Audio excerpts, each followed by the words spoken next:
Look, if you're the Tigers and the Mets come calling, the number one thing you're going to ask for is Nolan McLean. And I can understand why the Mets are like, it's not happening. Nolan McLean's their number one prospect. He pitched with them last year, and he was awfully good in the limited starts that he had, but he was awfully good.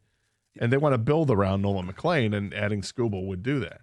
Here's the thing, though. Yeah, when we talked about a Mets trade a couple of weeks ago, it was with that Mets podcast where all those guys were like, Tarik Skubal's going to be a Met. And they were like, anybody. Tarp down while those guys were talking. They were like, anybody but Nolan McLean. And I'm like, no, you don't get to dictate the terms. Nolan McLean. Would you rather have Skubal or McLean? You'd rather have Skubal. Now, would you rather have McLean in 10 years? Maybe. Years, whatever. But Skubal, you don't get him for free. Now, the one thing that the Tigers desperately need is starting pitching.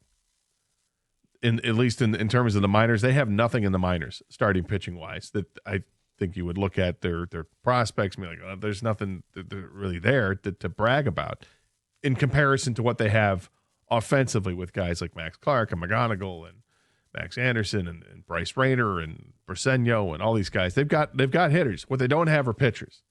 So would this help to replenish that by getting Tong and Sproat in return? Yeah, except these guys are ready to pitch in the majors, which is a good thing. But it's uncertain because neither one of them has a big track record of being great in the majors. One of them has a track record of being great in the minors. The other one, not so much. So to me, I'm a pass on this one. I'll take my chances with Tarik Skubal to try to win a World Series as opposed to make this trade because I'm afraid I'm going to lose him for nothing.